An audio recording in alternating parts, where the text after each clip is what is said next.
Hey guys, and welcome back to I Got a Haircut Today. Now, I haven't been uploading to this channel quite as much lately, not nearly as much as I would have liked to. I've had a couple videos on the backlog for this channel, but I just have not had the chance to work on them because my main channel, Saint Zesty, if you didn't know, this is a super secret second channel for a main channel that I do more content and live streams on. So if you're subscribed to this channel and not the main one, kind of makes no sense. You should go do that right now. And if you are subscribed to my main channel, I just want to open up with thank you. We are almost at 1,000 subs, so I've really just been focusing on that channel lately, using up all my free time for videos and content for that channel, really just trying to cross that 1,000 subscriber mark so that I can finally start monetizing the channel and hopefully being able to pour more resources into that once we cross that threshold. And we now find ourselves on the precipice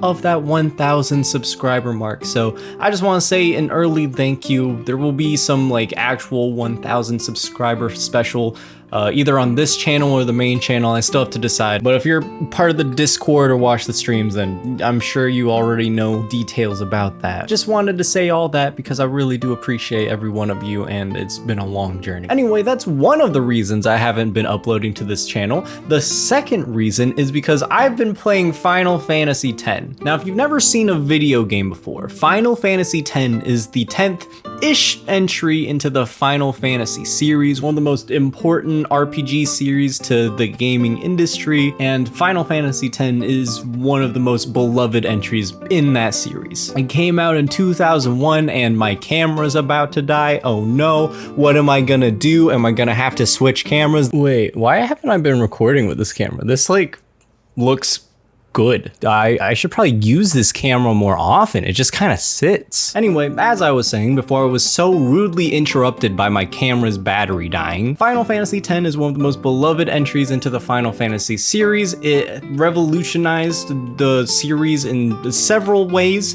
which I won't necessarily be getting into in this video, but I will be going over the fact that it's a great game and it sucked up my soul for way too long. So I actually started playing Final Fantasy X on the PS3 remastered version back in, I want to say like early high school, maybe my freshman year of high school. So it's been like 6 years, I want to say. Just throwing out a number there. 5, 6 years since I started playing Final Fantasy X. I got to a certain point in the game and there was a boss I couldn't defeat, so I just gave up entirely. And about a month ago, I was at this game store and I saw a copy for like $10. I'm like, $10 to play Final Fantasy X? This was meant to be. So I went ahead and purchased the game, and oh boy, was this both a blessing and a mistake. As far as Final Fantasy games go, the story of Final Fantasy X is actually pretty straightforward. You play as this guy named Titus. Okay, the canon pronunciation is Titus,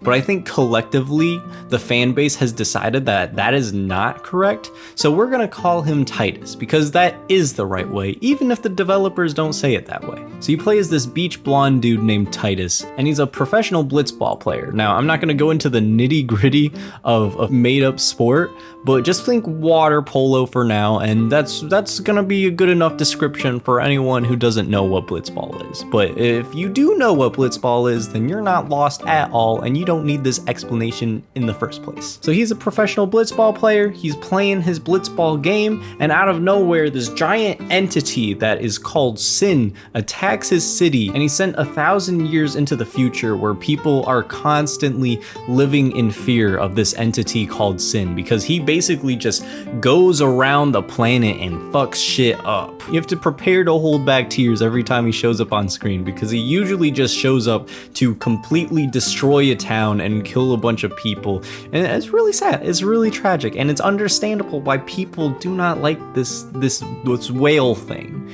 It looks like a whale. I think I forgot to mention that. And the way this society fights back against Sin is through these people called summoners. They go to different temples where they pray to these beings called Faith, and they grant them the ability to use these creatures called Aeons. And it's the summoner's job to go to all the different temples, collect all the different Aeons, and eventually grow strong enough to be able to summon the final Aeon, which will be able to defeat Sin. But summoners don't do this journey alone. They typically have guardians with them, and Tidus ends up becoming a guardian for this girl named Yuna, who he ends up developing feelings for, and she ends up developing feelings for him back. And throughout the entire pilgrimage, they basically know that they have feelings for each other, but they also know that they can't be together. First of all, because it would be very unprofessional, but second of all, if Yuna finishes her pilgrimage, summons the final Aeon, and defeats Sin, she also dies.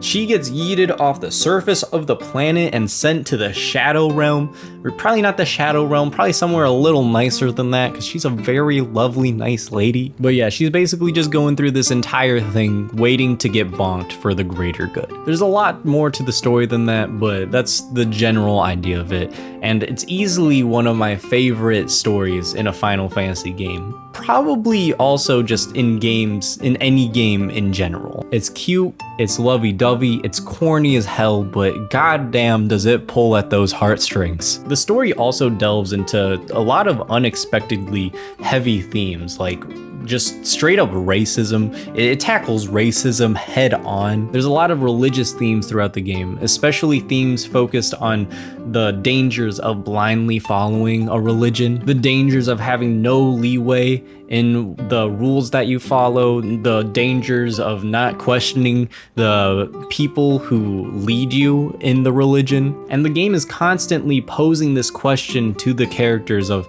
how much should you be doing for the greater good versus how much you do for yourself. Again, the story is just really cute, and it does not hold back on the themes that it's trying to tackle. And these are pretty heavy themes that a lot of games wouldn't go anywhere near. And the characters, for the most part, are super likable. There's this guy named Sir Auron on your team who is one of the coolest motherfuckers ever. He's almost always calm, collected, focused on the goal. He's kind of the glue that makes sure that the entire team stays on the right path. And it's when he breaks a little bit, not really break, but he just cracks a little bit, shows a little more emotion, that those scenes are typically where you see the most character growth in him. And yeah, he's just one of the coolest characters ever, and he's fun to have in your roster. While editing the video, I also just realized that I forgot to talk about Yuna, and she's super important, so I just wanted to add this in. So let me start with Yuna is the daughter of someone who was once a great summoner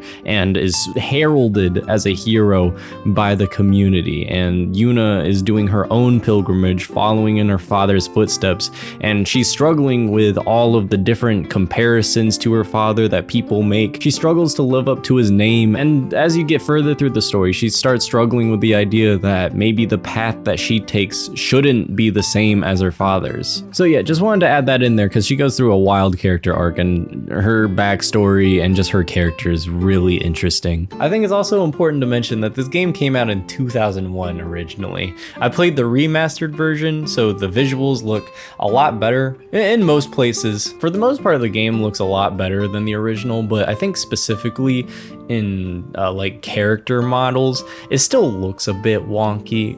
It's inarguably better than the original, but just because of the art direction, I think it doesn't fit quite as well. It makes the characters look a little more odd, even though their textures have been significantly updated. If you ever watch a graphics comparison between the original and the remaster, maybe you can tell what I'm talking about. Also, the voice acting in this game has aged terribly.